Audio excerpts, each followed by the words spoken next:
Kaya no? Sige.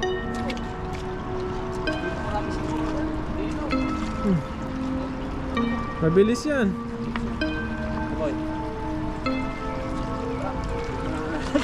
Dalawa kayo. Yan o, pinagtulungan na nila. Yan, takmayin yung ano. Ay, mabilis. Hirapan kayo mahuli dyan. Wala kayong mahuli ah. Eh, nasa gilid na siya bro. Ito. Ayan. Sige, yan. Makuha niya yan. Makakatago siya. Sige. Ayan na. Uwa! Ulin nyo! Uyan na!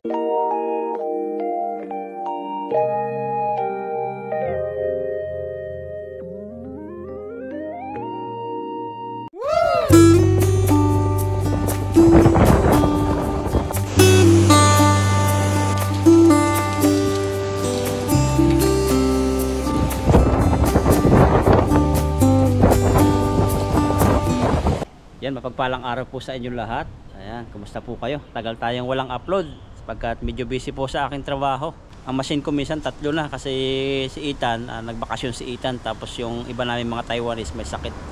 Tapos ako nakapisto doon kay Ethan din minsan pag yung Friday. Yan. Yan, ito ako ngayon sa Kulantulay. Hinintay ko po sila Buddy saka si Pipoy. Kaming 3 muna. Si Mr. Mark may trabaho siya. Dito sinaraduhan dito.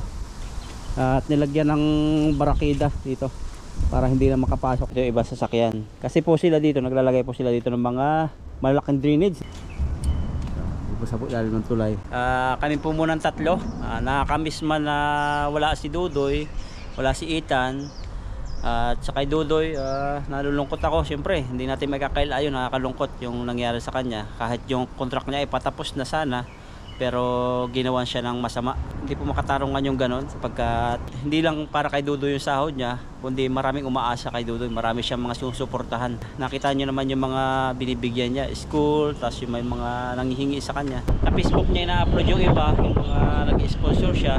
Yung iba minsan sa ano lang, mga basta kwentuhan lang namin, hindi na niya naisama, mga hingi-hingi. At siyempre yung mga pamilya niya, siyempre yung future niya, yun, apektado. Isa sila. Nadaan yung mga jet fighter. At yun nga, yung nangyari kay Dudoy nakakalungkot sapagkat hindi lang para sa kanya yung sahod niya rito. Kumbaga maraming umaasa sa kanya bukod sa tumutulong siya ng kunti, hindi kalakihan sa mga nanghihingi, pero malaking bagay yun sa mga estudyante o sa iba pang mga nangailangan tulong, at di lang sa kanya, para sa pamilya niya. Hindi ko lubos maisip na may mga taong ganun mag-isip na para siraan, para tanggalan ng trabaho.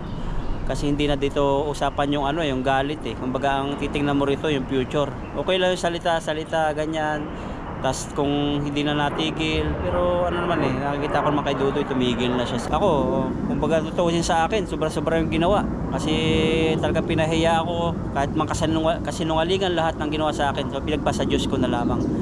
Pagkat alam ko kung gaganti ako, hindi lang siya ang masisira kundi pamilya niya. Kasi iba ang usapan pag yung mga matured na. Kasi hindi lang yung away bata na basta gano'n na lang. So mas delikado ang buhay ng maraming kaaway. Yan, lalo sa Pilipinas, mas delikado talaga yung ganyan. Kumpara sa payapang buhay, marami kang kaibigan, maraming mga taong nakikipag-usap, payapang buhay mo, maraming malalapit sa iyo, tapos kahit saan ka magpunta, payapa ka, safe ka. Pero pag yung maraming kaaway, so hindi natin maitatago yan. Realidad ng buhay pag maraming kaaway sa Pilipinas o saan man. So hindi siya safe o hindi maglalo pag vlogger.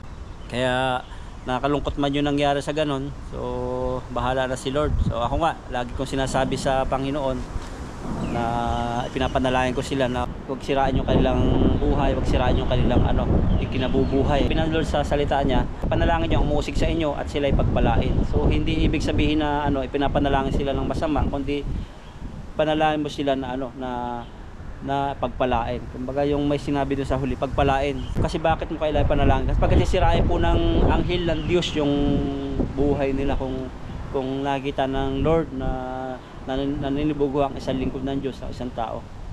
Yan, kaya sabi pagpalain nyo sila. Pero kung ipanalangin mo sila na sirain mo sila, o panalangin mo sila na ganun mangyari sa kanilang masama, so sabi ni Jesus, kapagkat sabi nga ni Peter, sabi, Lord, lalaban ba kami? Nung dadakpin na si Jesus, wag, isalong mo ang iyong tabak. Yan. So hindi hinahayaan ni Lord na na maghiganti tayo sa kasamaan. Sabi ng mga apostol ni Jesus Christ, magpadala tayo ng apoy, hilingin namin na magpadala ako ng apoy. Yan, para sirain sila, sabi ng mga apostol ni Jesus Christ. So sabi ni Lord, hindi ganyan ang kaharian ng langit. So ang gusto ng Lord ay pagpalain sila. So iba-iba po yung mentality po ng tao ngayon. Pag nagalit sila, so galit na galit sila at hindi nila naisip yung mga bagay na may mga umaasa sa taong ganon. So hindi po tama yan at nagsasalita po ako ng ganito dahil siyempre kasama ko si Dudoy. Sabihin ko napakasama ng gano'n na na ginawa sa kanya. So yeah, pinapanalangin ko na lang sa inyo kasi alam ko pag ako nanibugo talaga, so alam yan ng iba na may mga nangyayaring bagay na Lord lang ang nakakaalam na ina-allow niyan mangyari sa isang tao. Pagkat lingkod ng Diyos o kaya isang tao na ang naninibugho. So may mga bagay na nangyayari na hindi inaasahan sa buhay ng isang tao na gumagawa ng masama. So alam niya ng marami, nakaranas dito. So nakaranas na yun, ginawa na ako ng masama. So alam niya kung ano nangyari sa kanya. Alam niya kung ano nangyari sa kanya. At yan, nananatili pa rin po ako sa trabaho.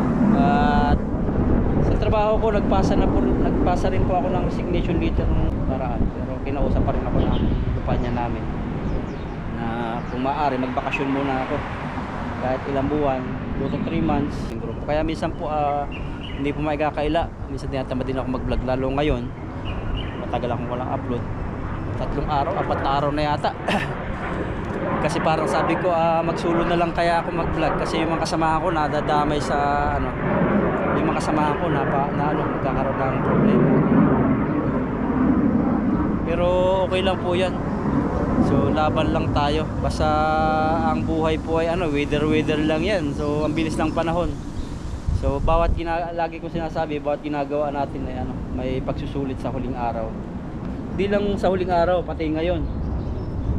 Pati po ngayon, mangyayari yan sa trabaho, sa mga buhay natin, sa kalusugan natin. So tingnan natin, laban lang tayo. Nakikita natin kung sino ang may Diyos talaga at kung sino ang nasa Diyos. So, makikita yan ng mga Christian, wake up.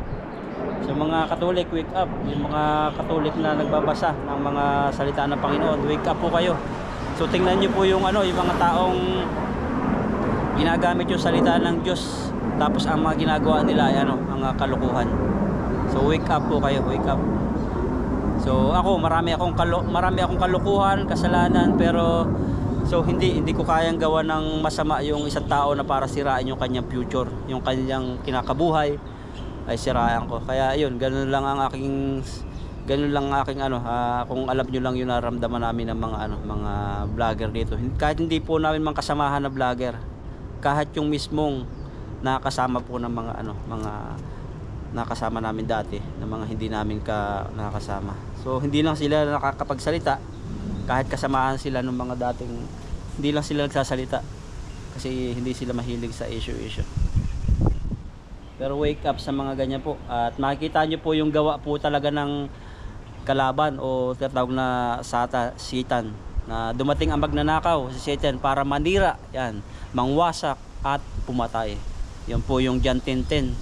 Pero makikita nyo sa Diyos ng kadugsong nun, pero dumating si Jesus para magbigay ng buhay na ganap at kasiyasiya. So yun po yung titingnan ko rito, na yung buhay ay ay yung binigay ni Jesus Christ ay hindi para manira, para hindi mangwasak, para hindi pumatay. So bakit po ang binigay ni Jesus Christ ay buhay? Ibig sabihin, so share the gospel. So ang dami nagsasabi sa akin na tigilan ko na mag-share ng kahit kaunting salita. Yan. So sabi ng Panginoon, napapanahon man o di napapanahon, palaganap niyo mabuting balita, nasaan man kayo, ako'y kasama ninyo. So hindi po ako yan po yung nakakalungkot. Ang sabi ni Lord Jesus Christ, dumating si Jesus para magbigay ng buhay na ganap at kasiya-siya. Ibig sabihin, kasiya-siya sa harapan ng Panginoon, kasiya-siya sa harap ng tao. Yan, kahit ginagawa ng masama. So yan, patuloy lang sa patuloy lang sa paggawa ng mabuti, kasi si Lord ang nakakaalam ng puso at isipan natin. Siya lang ang nagbibigay sa atin ng ng reward sa langit. So dito, hindi ko masyadong inaan dito yung parangal ng tao, kasi rito kasi sa lupa, ang iniisip ng iba, parangal ng tao, yun ang kanilang kinukuha. Pero sabi ng Lord, kung pinarangalan ka na dito sa lupa, ano pang parangal ang mapatamo mo sa langit, diba? Kung magbigay ako rito ng kabutihan, ayan si Buddy. Hello Buddy.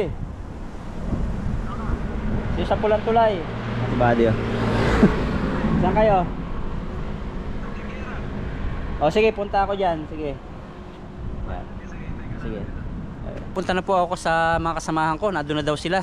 At wag po kayong mag-alala sa amin. So mabuti po ang kalagayan namin dito sa bansang Taiwan. At yung mainit na balita about sa o ano man nangyari rito, safe po kami rito at wala pong masyadong tension dito nangyayari, tahimik. At sa amin kasama sa fishing, so wag po kayong mag-alala sa amin, may trabaho po kami at magpi-fishing po kami pag magandang panahon at pag yung pong may time kami. So salamat po sa inyong prayer at salamat sa inyong suporta at salamat sa mga advice ninyo, nasaan man po kami. Salamat sa inyong suporta. So fishing na po kami. Yan, God bless po sa inyo. Dito na po ako ngayon sa spot ng pagpaparka namin. Ando na si Pipoy saka si Buddy. Masama kami. Sobrang lamig, kaya dadala po ako ng kapote kasi parang uulan siya. Kapista po kami at birthday pa ni Buddy. Buddy, happy birthday. Ano si Buddy, birthday boy. Birthday. Ano 18? Ay, grabe po pag namin dito, baha. Oh, ayun. Hanggang dito baha din oh. Lakad-lakad kami. Yan, suot ko ang t-shirt ni Ma'am Aida. Thank you, Ma'am.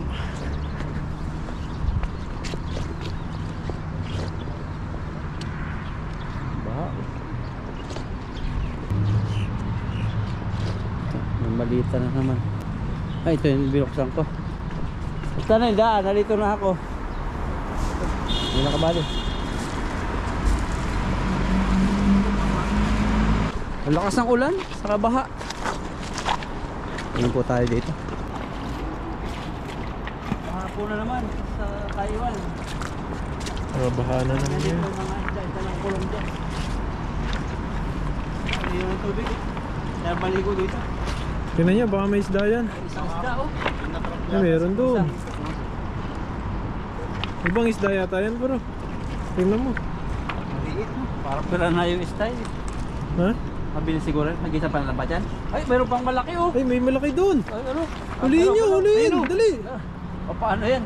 Malaki Nag-isa pa doon, lang Nag-isa pa timba? Timba? Ay, timba. Hindi na. Takmain nyo na lang. Dalawa kayo. Tingnan nyo rin sa mga gilid. Baka may mga hito. Tingnan nyo rin sa mga gilid. Baka may mga hito. Dito marami siguro. Dito. Mabilis yan. Apoy. Dalawa kayo. Wala. May isa pa. Yan o. Pinagtulungan na nila. Wala. Mabilis. Mabilis. Yan. Takmain yung ano. Ay, mabilis. Tayo dyan. Hirapan kayo mga uli dyan. Yun, wala.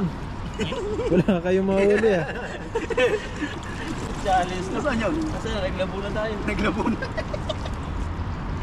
Wala na. Nasaan na? Wala na. Hinting ka ba na nasaan na? Ito. Ayan na. Poy. Dakma. Uy! Bilis. Natapakan ako dyan. Wala. Ayan, tingnan nyo lang. Pupunta sila sa linaw. Ay, wala. Nandun nga sa labo. Sa labo.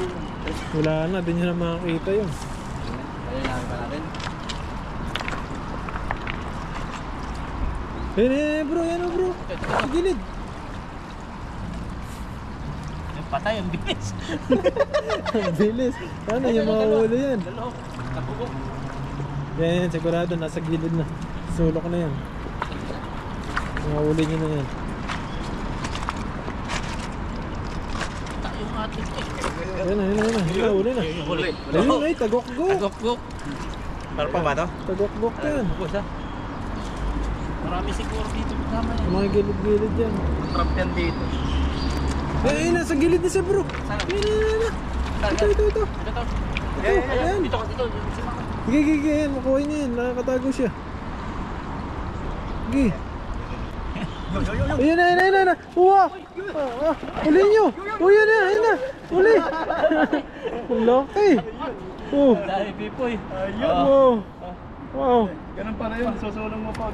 Jackpot! Puro pa isa. Yan, baka meron pa dyan. Meron pa isa din eh. Wala yung isa. Hanapin nyo yun. Ano yan? 3 na. At least tigisan na tayo. Sana. Maliit pa naman yun. Dahil sa kabila o baka meron din doon. Ayan nyo muna yung luminaw yan. Magharap kayo sa mga ganyan, no? Baka meron din dyan. Galing sila sa taas, yung mga ano. Meron, ayun o. Malaki. Laki poy. Grabe na. Malaki rin, karpa rin. Wala, naliligaw yung mga malalaking karpa rito. Dito ako. Ayun, malaki yan. Sa kabila. Ikot. Dito, tabugin mo. Ikot. Ayun.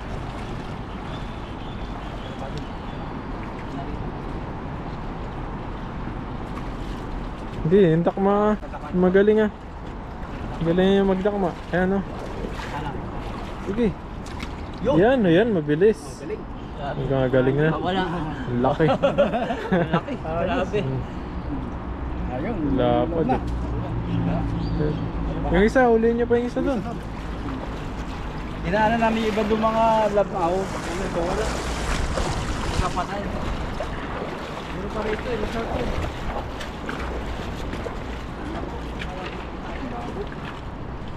Labo na. Isa may dito pa rito eh. Dito, ganun.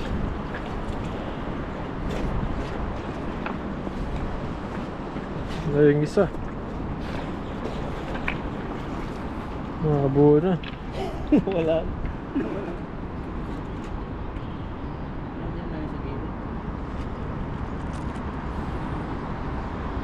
Languin nyo sa baba.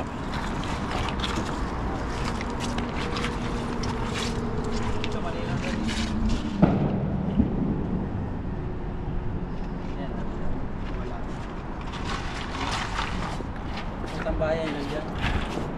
Siksik lang yun.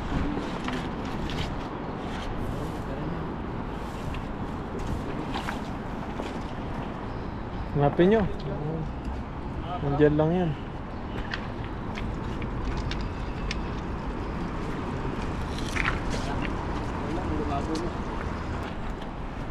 Grabe. Laki. Sarap pa. Hindi sa tayo po yung nabit-bitin. Sayang yung isa. Nakawala. Pumasok sa butas. Yun. May huli namin sa ano, ganyan lang sa tubig na lampaw. Harap. Hindi na ito. Ang ulam na yun. Pili siguro to. Hanap kami ng ibang pang mga isda dito. Yung binalikan po namin dito yung isda na nakita namin na hindi na nahuli. Sana. Ayun, kita na. Huli ni Bade. Ayun ni Bade yan. Nalabo na naman. Ayan po. Ito, mabilis pala siya oh. Mabilis Malikot siya. siya oh. Oh. Ayun oh, tagok-gok. Tagok. Ganda. Binalikan namin kasi masarap po yan. Itlogan. Wala na. Dali na wala lang. Isa lang.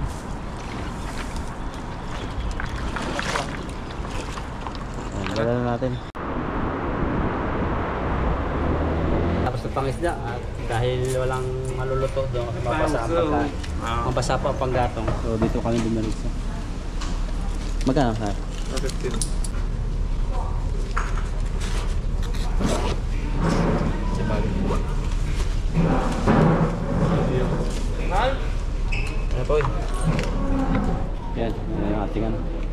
Tayo. Nakain po muna kami.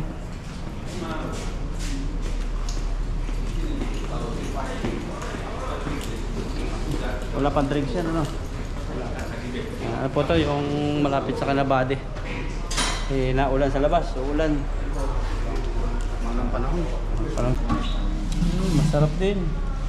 Yan, meron po dito mga kutsara.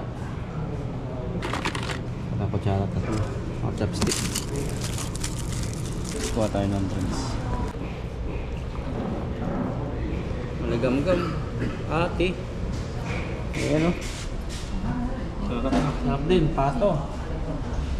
Dito na kami diretso sa restaurant muna. So iba, hindi muna sa bahay na namin lutuin yung mga nahuli natin, no? Kain po tayo. Pagkain namin dito ito, mga pintang ba tawag dito? Pato? Pato. Ayan, try tayo. Pintang pero pato. Paligad, maraming salamat pa sa kalakasan, sa kaligtasan na binigay mo sa amin sa aming pangisda. Salamat sa mga blessings na nahuli namin. At patuloy mo Lord na pagpalain din ang aming buhay din sa Taiwan at ang aming mga kasamahan, si Dudoy, Ethan at ang iba pa. Ganun din ang aming pamilya, pagpalain mo sila sa mga ilayo sa karamdaman. Ganun din Lord ang aming mga subscriber, mga viewers na nanonood ngayon, patuloy yung pagpalain. At tayong hiling namin, ano man pinagdaraan Lord, na iba namin mga subscriber na dumaranas Lord ng karamdaman, pagalingin mo sila. Thank you in Jesus name. Amen. Kain.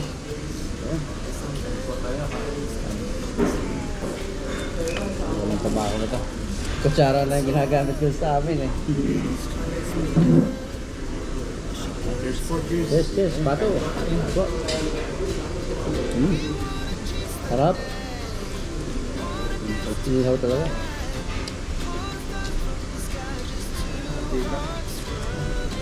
Sariling matika yata ito, no? Basa. Ngayon lang yung taon na ano, uy, dati maraming kalabasa kami nakuha. Mahal na ilo ngayon. Ngayon wala masyado. Nagay siguro ng baka. Kasi nga si Boy. Pero yung panahon ngayon, kaya mahirap maka araw-araw na pangisda eh. Ulan.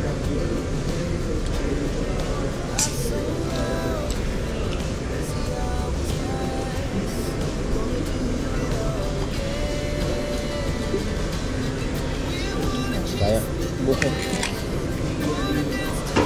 Dito ako nakakita ng puno ng buko dito. Ano yun? Saan? Kala ko dati yung mga nakatulay dito mga taas. Yun. Pag sa malayo, pala bunga.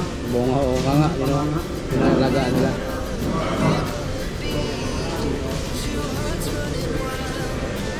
Muntik na ako mapabili eh. Iba yung mga tindera eh, no?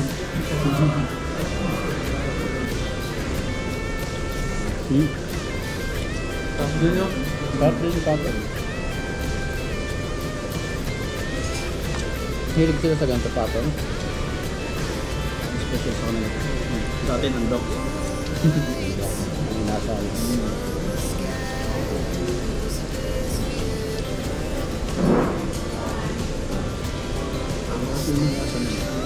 Nawalat ka na. Makapagluto. Mambun na naman eh.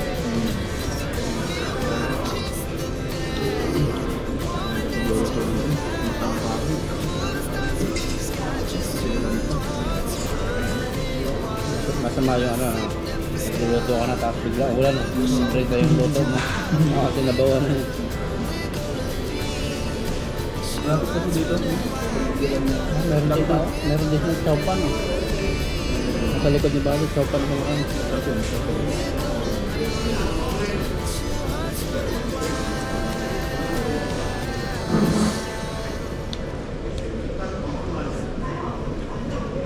Doon ka pala sa pwesto mo, Koy. Para ako lumipat sa kaya, ano? Bago, lalabit. Ang bayo. Iba yung magkaiba. Mahirap yung process ko. Parang hindi mo kayang aralin siguro na isang araw na. Alin? Sa sa pwesto mo, may papalit. Matagal bago dun matutunan yung gawa. Dali lang. Dali lang naman. Kaso nga lang, tatanong mo sa amin yung katawan. Kasi Mahirap. Hirap. Mano-mano talaga. Bigat. Sumudugan. Anong gawa mo doon? Bakal yun. Bakal? Nakot? Pinakorging. Pinakorging yung bakal.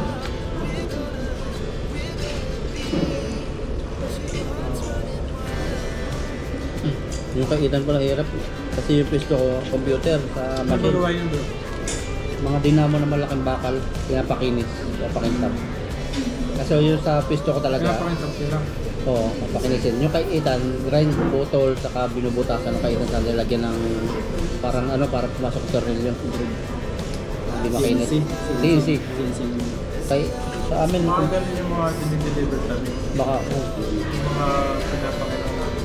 Puro na bakal. malalaki. Oo. May mga sukat yun. Yan yung ginagawa sa amin. Saka doon, Practice lang yung iba. Yan sila sa gawa sa amin. ano yun, talagang kailangan mag-compute. Kukomputin mo talaga yung mga sukat-sukat. Computer sa amin. Production. Ano pa? Program. Assembly. Sinusunod sa assembly.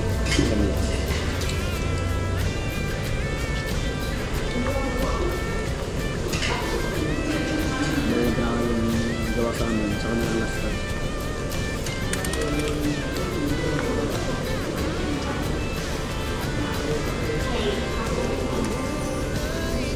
Sa amin kasi may taga-setup naman Taiwanese. Kaya namin i-setup yun, patuturuan nila. Kaso nga lang pag i-setup sila, nakatalikod, natalikodan yung program. Kaya nilang matutunan namin. Pinig ko mas matuto. Oo. Mas maliit pa ako. Matyaga. Taga.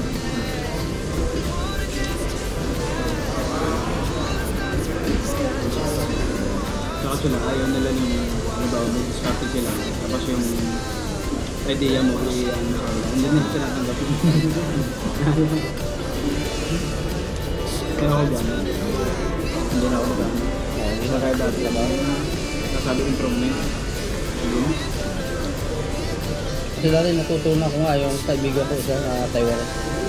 Marunong na ako mag-setup ng isang product namin. Nagreklamo yung isang Taiwanese na tuturo ko. Tinuturo sa akin. Kasi ano naman yun, kapag ganyan, atras, abante, tapos kaliwa kanan lang magtakbo ng machine.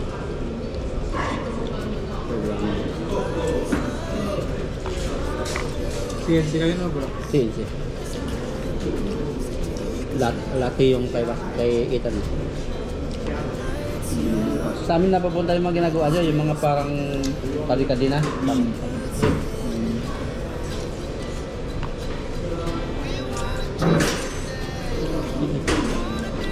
Skill yun sa inyo eh. Ha? CNC eh. Skill yun. Oh, okay. Pang Canada. Dito lang ako natuto. Ito. Kaso nga, Chinese ang mga pipindot. Tatandaan mo na lang kung alin yung up and down macro. Yun na rin yun.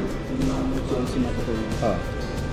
Sabi pag nag-add sila, mga CNC yung gano'n. Doon na lang pala ako May tayo. experience CNC. Pag nagkakaya, ano, pasama tayo. Ano? Ako, kaya nga may experience kasi ako CNC sa Pilipinas. Ngayon, CNC ako na. Pero hindi naman na kasi talaga. Iba yung ano. CNC na doon nakapit na mag-experience. Hindi sa ako kasi. Mga finished product.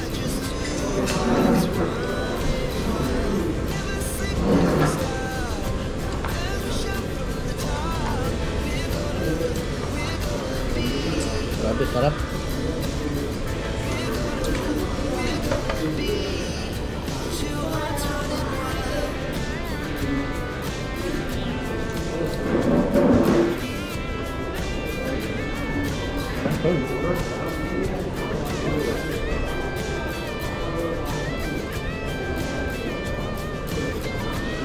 Kahit yung yung panahon.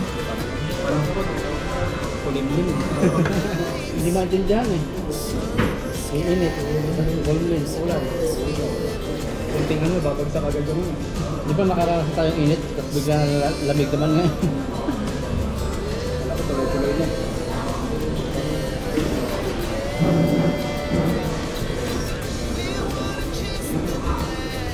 Higa-higa na ba ako daw? Naglaban na ako kahapon. Nag-ano ako hapon. Ladies number, may pinaka na kasi ng winner. May ito ka. Rest natin. Isang linggo, isang bisis, isang linggo. CR, wala. Tamak din. Maganda. Hindi.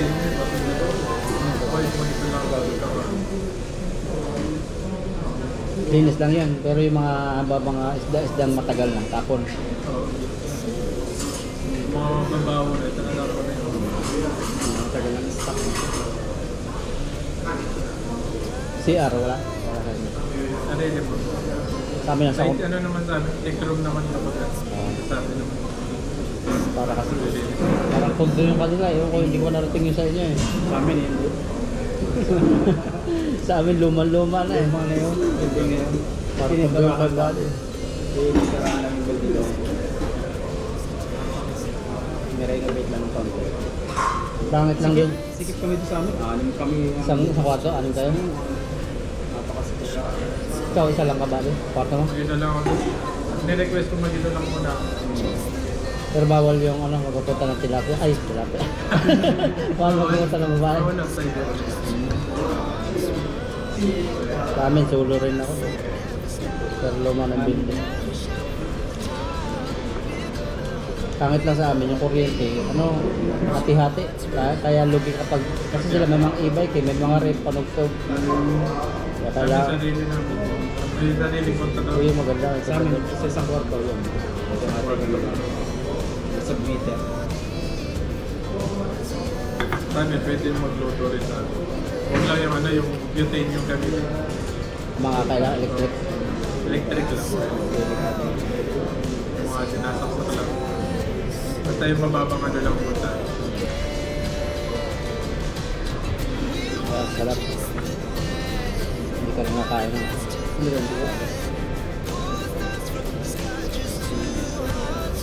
Sariwan. Hindi, ano yan? Tapos yung tapo yun. sa atin, lalagyan pa ng bigas bago patayin sa liig yung manok. Pampalaga. Pampalaga. Busog. Yan, salamat sa pananood. Salamat po sa inyong suporta at kung tayo magkalala sa amin, diretso lang po ang pag-misda Patuloy namin. lang po tayo. O, patuloy kahit may mga nangyayari hindi naasahan. Patuloy lang. Pwede lang para sa pamilya natin na Pilipinas. Future. Sa future. Kasi hindi na kami yung nakikita namin sa trabaho rito eh. Inisip namin may pamilya kami. Okay kung binabinata lang. Salamat po sa inyong suporta lagi sa amin. Bye. Salamat po ulit. Dito po kami kumain at ngayon papunta na sa bahay. Awi ay mga motor namin. Awi na. Dito maraming tao, may exhibition daw. Exhibit. Lumaki na yung sasakyan mo bro ah. Oo. Lumaki na yung sasakyan mo. Okay, ayan o.